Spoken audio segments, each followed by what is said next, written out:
Not for profit कन्सर्नमधलं 12वा problem बघायचा आहे आपल्याला. तर प्रॉब्लेम बघायचं.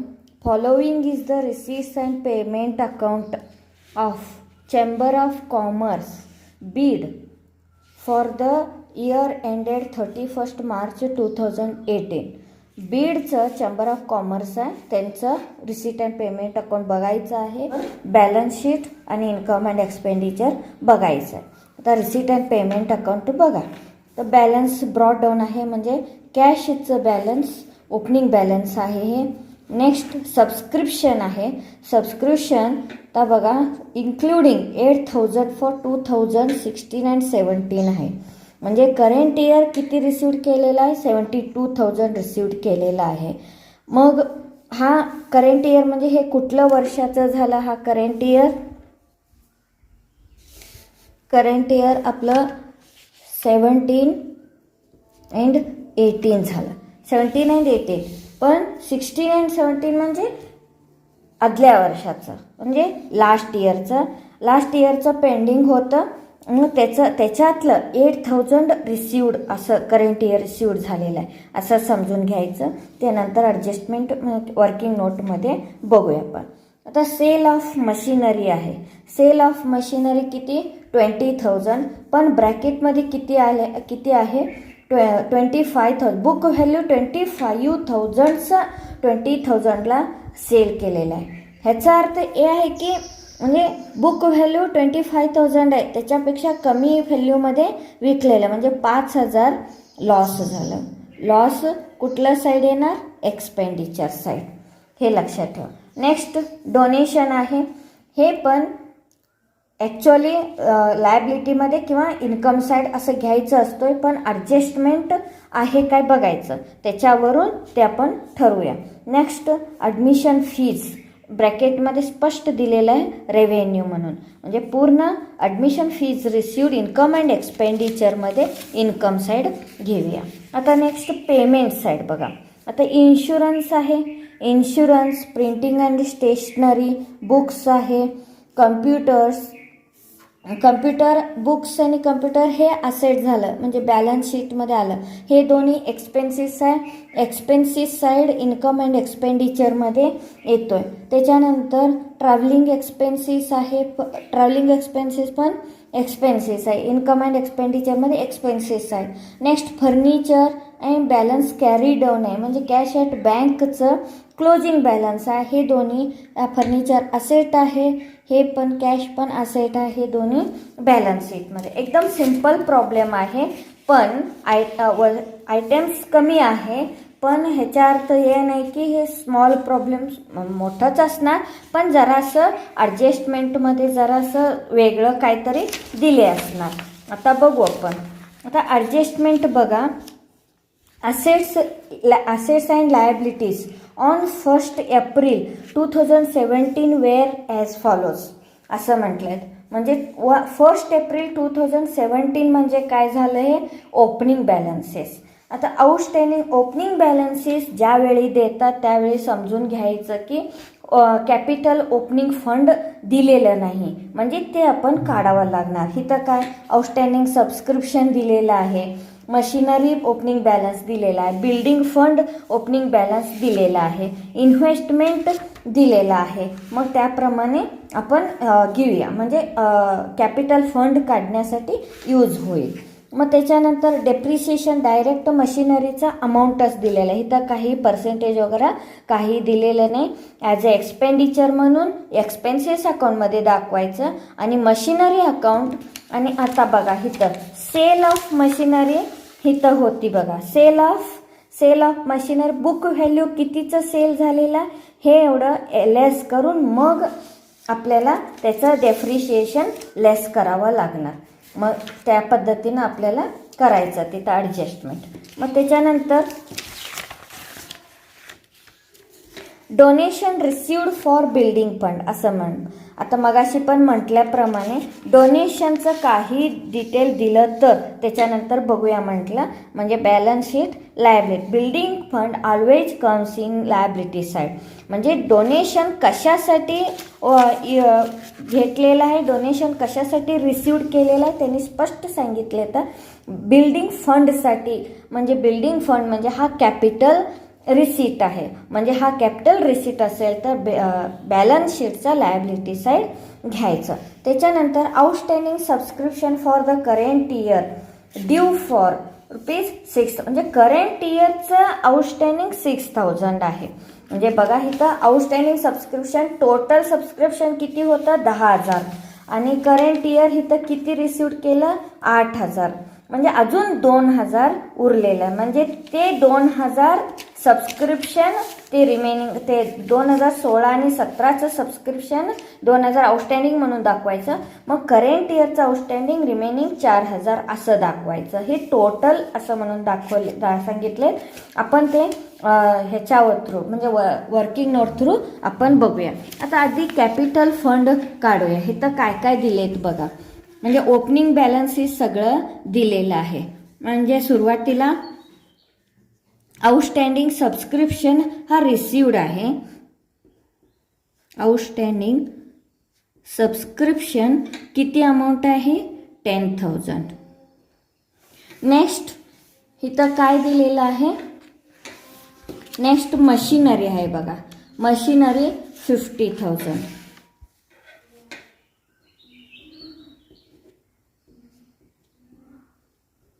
मशिनरी 50,000. तर next building fund. Building fund हा लायबिलिटी साईड.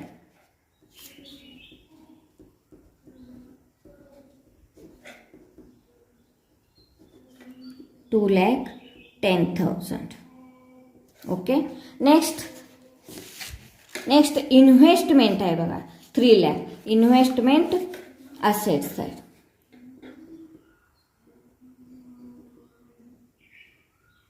इन्व्हेस्टमेंट किती आहे 3 लाख. हे सोडून रिसीट अँड पेमेंट अकाउंटमध्ये ओपनिंग कॅश बॅलन्स दिलेला असतात बघा 22,250. ते पण इथं घेऊया आपण. ते पण ओपनिंग बॅलन्स असते. Cash at 22,250. आता आणि कुठलं राहिले काय बघायचं. एक कॅपिटल फंड काढताना एकदम नॉमिनल असतात. तर हे क्लोज करूया. Capital fund always comes in liability side. Obviously asset जादा असेल तर कॅपिटल फंड इथं बॅलन्सिंग फिगर असणार. इथं आता किती होतोय बघा 50,000, 10,000 मीन्स 3,60,000 म्हणजे 82,250. 3,82,250. त्याच्यात 2,10,000 लेस केलं तर 1,72,250 कॅपिटल फंड येतो. आता हे आपण बॅलन्स शीटमध्ये घ्यायचं आहे. आता नेक्स्ट सबस्क्रिप्शनचं मला वाटते ह्याचे एक आपण काढूया. म्हणजे आता बघा करंट इयर किती रिसिव्ड आहे, टोटल सबस्क्रिप्शन आउटस्टँडिंग. तर सबस्क्रिप्शन ऑन 1 एप्रिल 2017 किती होतं इथं दिलेलं आहे. बॅलन्स शीटचं ओपनिंग बॅलन्स शीटमध्ये 10,000 एवढं होतं. मग करंट इयर रिसिव्ड किती झालं बघा ते लेस करायचं. सबस्क्रिप्शन रिसिव्ड 2016-17 किती रिसिव्ड झालं 8,000. म्हणजे ओरली आपण 2,000 हे काय झालं स्टील आउटस्टँडिंग आहे, स्टील आउटस्टँडिंग आहे. पण आता ॲडजस्टमेंटमध्ये काय सांगितलंय, करंट इयरचं टोटल ड्यू अजून 6,000 आहे. मग 31 मार्च करंट इयरला म्हणजे 2018 गिवन किती आहे, 6,000 गिवन. ह्याच्यात म्हणजे विच इन्क्ल्यूड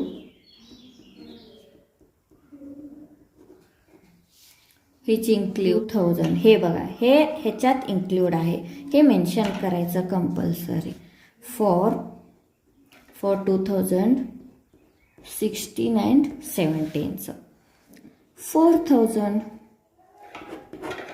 झालं ना.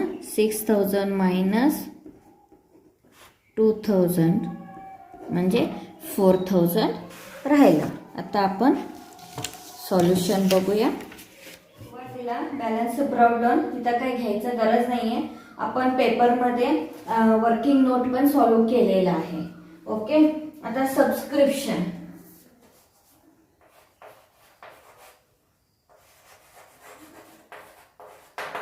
सबस्क्रिप्शन टोटल किती आहे, 72,000. त्याचं ॲडजस्टमेंट आहे, नंतर बघू आपण. आता इथंच ब्रॅकेटमध्ये ॲडजस्टमेंट काय सांगितलंय, इन्क्लुडिंग 8,000 म्हणजे लास्ट इयरचं आउटस्टँडिंग पेमेंट झालेलं आहे ते लेस करूया आपण. इथं लेस आउटस्टँडिंग 16 अँड 17 असं करूया आपण. 8,000 नंतर बघू. Next sale of machinery, loss on sale of machinery 5,000 असं घ्यावं लागणार आहे. इथं बुक व्हॅल्यू 25,000 होतं, त्याचं कमी व्हॅल्यू मध्ये सेल झालेलं आहे. Loss on sale of machinery, इथं काही ऍडजस्टमेंट वगैरे काही नाही, डायरेक्ट 5,000 आउटर मध्ये घेतो. डोनेशन आहे, बॅलन्स शीट मध्ये घ्यायचे. सुरुवातीला आपण as a formality capital fund घेतो. ओपनिंग, आता इनर कॉलम ह्याच्यात अजून सरप्लस किंवा काहीतरी येणार आहे. नेक्स्ट बिल्डिंग फंड आहे, बिल्डिंग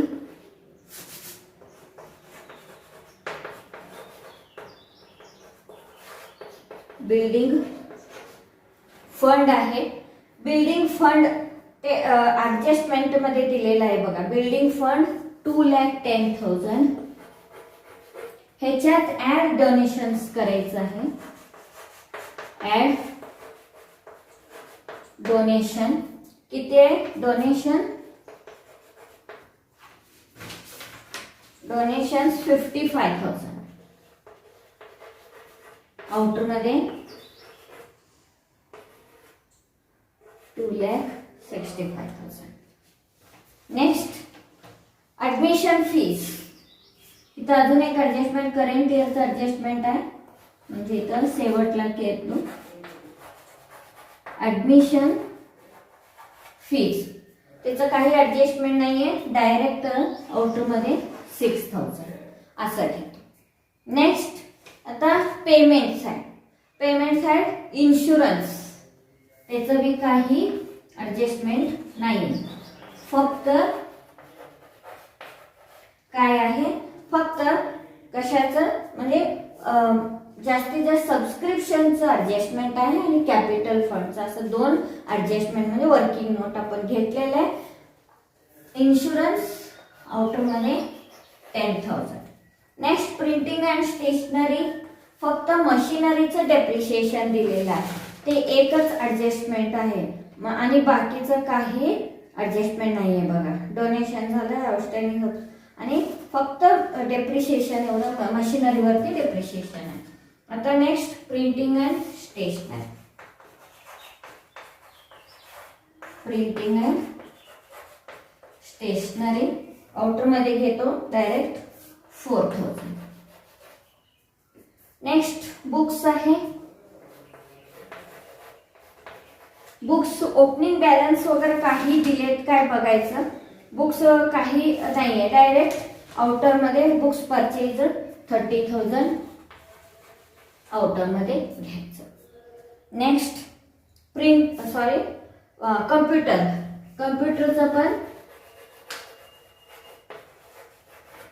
कम्प्युटरचं पण ओपनिंग बॅलन्स वगैरे काही नाहीये, डायरेक्ट आउटरमध्ये 60,000. Next travelling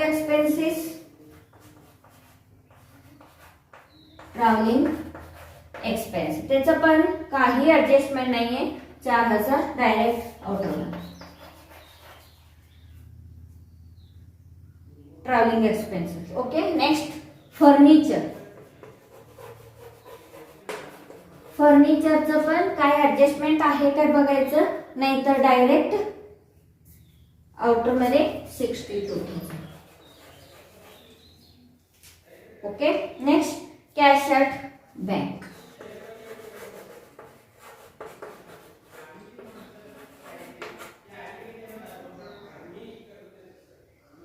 $5,250.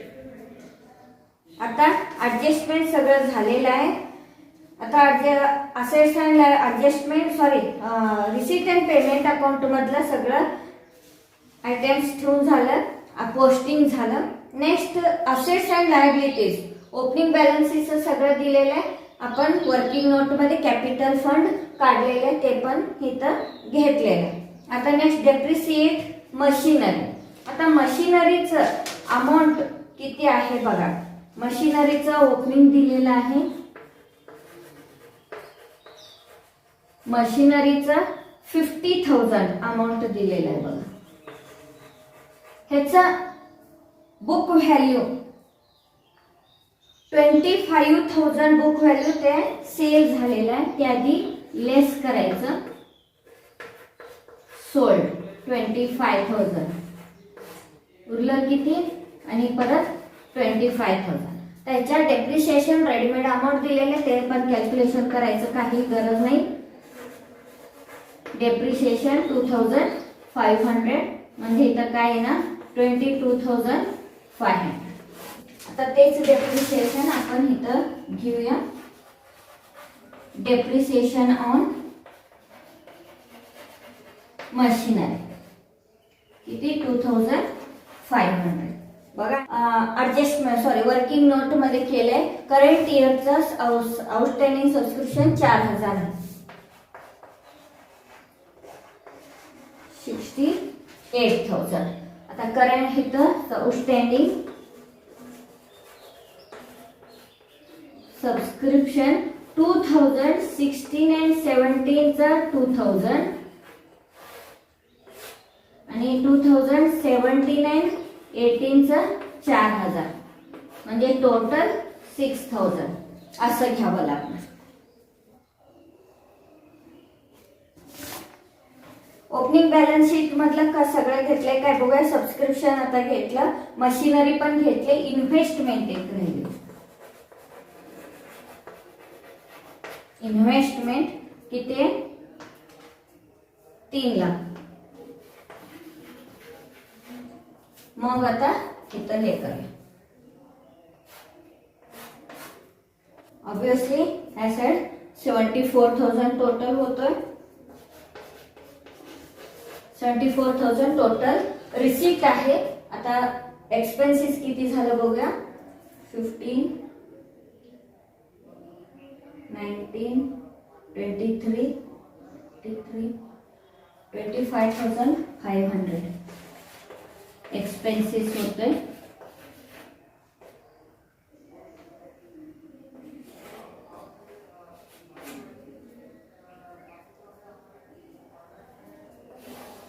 एक्सपेन्सेस एवढं हे झालं.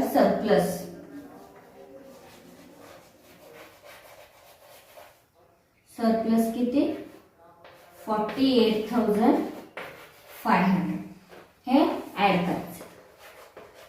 ऍड सरप्लस किती 48,500.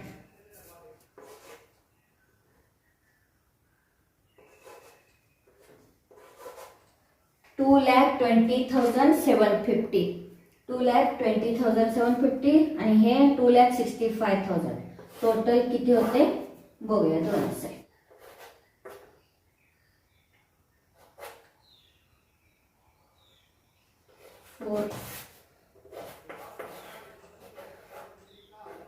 $85,750 आणि हे 750.